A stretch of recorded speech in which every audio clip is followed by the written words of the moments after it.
The Professional Fighting League was launched in 2018 by the risk capitalist Sam Davis after the purchase of the World Series of Fighting. As a promoter, he tries to differentiate himself from other MMA leagues, and at first glance, it seems quite easy to understand. He only imagines fighters as if they were football team players in the Premier League or the NFL, competing for points with the aim of reaching the playoffs. Simple, right? Well, not so much. Once a possible fan tries to delve a little more into the world of the PFL, he finds a buffet of sub-leagues, rule changes, specialized jargon, and general confusion to such an extent that after 5 minutes struggling to understand the confusing functions of his website, one simply ends up wondering, what the hell is the PFL? So, the first thing is the first thing, let's face this with good faith. As members of the mixed martial arts community, we should welcome alternatives to the monopolistic practices of the UFC, which currently suffocate opportunities for fighters and limit options for fans. An error that most of the new MMA promotions make when trying to compete with the UFC is that they do practically everything the same as Dana, but with a few insignificant differences added. Pride proved to be a true rival of the UFC in its heyday, because its pomposity and a set of radically different rules made it unique. Meanwhile, promotions like Bellator tried to act as if they were a different product just because their cage was a circle and not an octagon. Crazy, right? So you have to recognize the PFL, the merit of trying to stand out from the rest, using a league system based on points. And in theory, it is not bad at all. 146. By linking the performance of the fighters to a numerical figure, the process of deciding who should fight for a title feels more meritocratic. You would not have a situation like in the UFC, where Tony Ferguson never achieved a fight for the unified title after 12 consecutive victories, while Alex Pereira found himself fighting for a championship after only 3 fights. The PFL should also be applauded for its slightly more progressive approach to the payment of fighters. For example, during the confinements due to COVID, the PFL granted monthly stipends to help its athletes who could no longer compete to earn a living. They also grant a much higher percentage of event payment sales to the main athletes and offer a huge prize of $1 million to the winner of each season. So maybe the PFL is a place for true fans of the sport, those who want to see the fighters receive opportunities as a result of their effort, and not because they are willing to fall into vulgar talk to sell pay-per-view events. The PFL is proud to be a place where fighters must earn their place, and they feel that they have achieved this thanks to their unique point system. One of the biggest differences between the PFL and other MMA leagues is that it works with a point system, which means that the fighters must earn their way to the title by accumulating points in the cage, not just with the promoter. As intriguing as this point system is, the fact is that the league format does not easily adapt to the MMA format. The first big problem is that, since not all fights are organized spontaneously, but are programmed as a football calendar, it does not actually make the system meritocratic. It makes it random, which is different. Imagine a football league in which each team plays against each other twice in a season to determine which is the best team.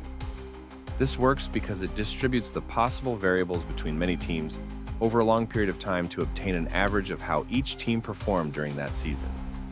In the PFL, each weight category has its own league of 10 fighters for that season, and I'm sure you can already see the problem. Each fighter could not face everyone else, not a single time, and much less than twice, in a single year, which means that the fighters only face 2 of the 10 possible opponents before reaching the playoff stages of the competition. Considering that the PFL squad is mostly made up of retired UFC fighters and regional prospects, the level of talent in these divisions varies enormously, which means that advancing or not is less a reflection of skill and more a question of how lucky you were with the draw of possible opponents. This undoubtedly raises a question. If there are only 10 places in each weight category, how do they determine who qualifies for those positions? And this is really where the business plan of the PFL begins to crumble. So, in order to enter the regular season of the tournament, the PFL created a subdivision called the PFL Challenger Series. in which young and promising athletes compete for a regular place. Incredible. However, this subdivision only operates within North America, which means that unless the PFL wants to become the National American Football League of the MMA, it would have to create more subdivisions in other regions. And so, naturally, we have the PFL Europe. This, like the Challenger Series, is a league for European athletes to fight for the opportunity to advance to a superior league. But it also has its second international league, the PFL-MENA. 32 fighters in 4 different weight categories will compete in the same regular season format. The season will take place in Saudi Arabia. And how can we forget the most recent announcement of the launch of PFL Africa in 2025, with its last major incorporation, Francis Ngannou acting as president. The winners of PFL Europe, MENA, and Africa will receive a place in the regular season of 10 competitors. But here, there is a big question, considering how much more competitive the MMA is in Europe compared to Africa and the Middle East. Does it even make sense for each of these leagues to get the same number of places? If of the 10 places in the regular season, 4 come from the PFL development leagues, how do we decide who gets the other 6 places? One would assume that at least 3 will come from PFL Australia, PFL LATAM, and PFL Asia, which are 3 more sub-leagues that will arrive in 2025. But what about the others? These seem to be all the questions that the PFL simply invents answers at the moment, stumbling with improvised decisions. Does the PFL launch regional leagues around the world? We are creating the Champions League of MMA?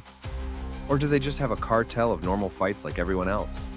There is no reason for it to feel like a completely new sport. Despite the terrible marketing, the set of weakened rules, and a squad of second-rate fighters, the PFL has the advantage of having a lot of disposable money from wealthy investors to throw away. In the most recent act of burning money for questionable reasons, the PFL bought a promoter in a terminal state like Bellator in late 2023. Now, buying Bellator was not a terrible idea in itself. Of course, they had a boring aesthetic, little brand recognition, and they lost money in each event. But they had a medium-decent squad of some medium-known fighters among the most acerbic fans. So it made perfect sense to merge both squads and build an even more solid talent base to sell to fans as an alternative to the UFC, whose squad had become a little more diluted in recent years. Merging everything into one would be the most exciting thing. And having Bellator champions against PFL champions, or Bellator fighters against PFL fighters, under the umbrella of PFL probably makes more sense in the long run. But no. Instead of absorbing Bellator's squad in the PFL, they decided to create another sub-league called Bellator International Championship Series. Although confusingly, this is not a development league for the regular season like the other sub-leagues, but follows the traditional format of the UFC, with reigning champions defending their old Bellator belts, separated from the rest of the PFL. But basically, you are building a brand in which people do not know which one they are supposed to see. And besides that, it is difficult to find which one to see. At this point, fans are begging that the PFL simply simplify things. Everyone is in favor of an alternative to the UFC that adequately compensates the fighters. But it seemed that at every opportunity, the PFL was striving to be as difficult to follow and understand as possible. And just when you thought that this promoter could not become more disconcerting, the PFL announced a Super Fights division. Explaining exactly why the PFL's Super Fights division is one of the most ironic and funny mistakes of MMA's recent promotion is difficult, but it is worth taking the time to do it. You see, when Francis Ngannou left the UFC and signed with the PFL, his main reason was that he was not being respected by the UFC, and that was reflected in his salary.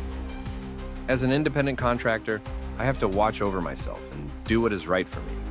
He signed with the PFL in part because he offered $30 million, but also because he saw it as a more meritocratic organization that treated and compensated his squad much better than his former employer. Like everything in the PFL, this makes sense at first, until you realize that Francis is, by far, the most valuable player the promoter has, and risking him fighting and losing to a stranger in the first round of the Challenger Series or the regular season could be a disaster for his investment. So they needed to create a new sub-league for fighters like Francis, who were too valuable to risk in the league format. And that's how the PFL's Super Fights division was born. But the Super Fights division doesn't work like the rest of the PFL leagues.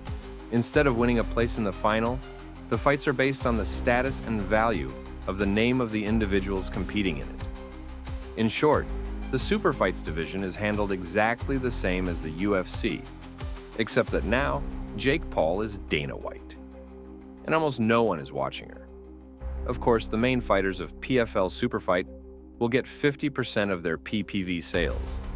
But when the general consensus is that the number of payments per event of the PFL probably does not exceed 50,000, 20% of 500,000 payments per UFC event begins to appear much more attractive. Wait a minute, wait, Jake Paul? Ladies and gentlemen, the PFL season is back. Jake Paul is technically the co-founder of the Super Fights division and holds the official title of Head of Defense of the fighters. Instead, the PFL expects Jake to make his first MMA fight under his flag, and that he uses his influence to attract more public. I want it to be an MMA fight. That's amazing, guys. Look. Which leads us to our next topic of discussion. What about all these advertising tricks that are getting in our throats all the time? Signing Francis Ngannou and naming him president is one thing. The man is a former world champion, apparently with good intentions for other athletes.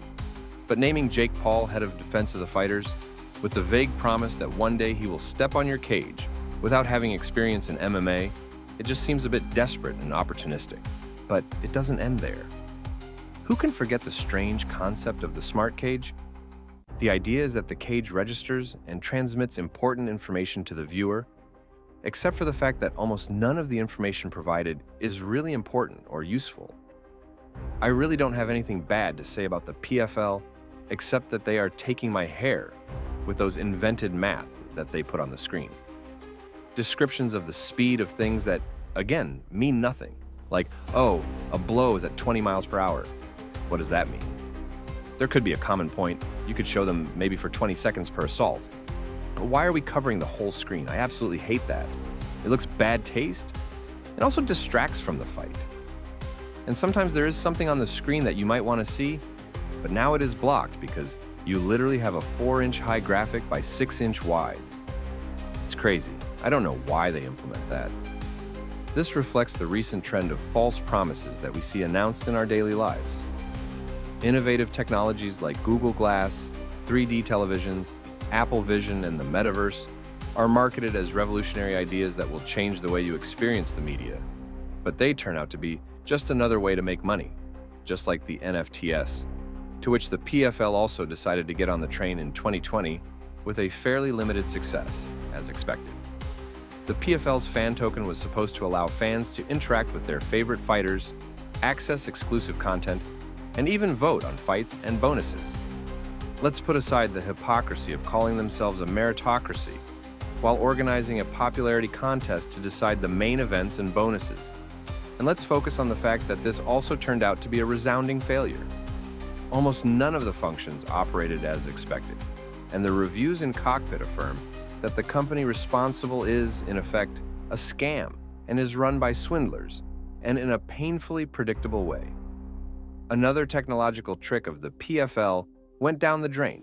Since we are talking about technology, let's take a look at the PFL's website, which, to all effects, is like trying to decipher the Da Vinci Code, but with cryptex covered in lubricant and flames. The most basic information about how the league really works is easy enough to find, but finding out exactly how all leagues and sub-leagues were supposed to interact with each other required a considerable amount of Google searches. Clicking on the Rankings tab, for example, only showed the results of the regular season, which is already confusing in itself. But what makes it even worse is the fact that, for new visitors, it doesn't make any sense. For example, in the semi-heavyweight results of the 2024 season, Rob Wilkinson and Dilakhan Yakshimurado have the same number of points, despite Wilkinson losing. This is because both fighters won their fights in the regular season, but only Dilakhan won in the playoffs.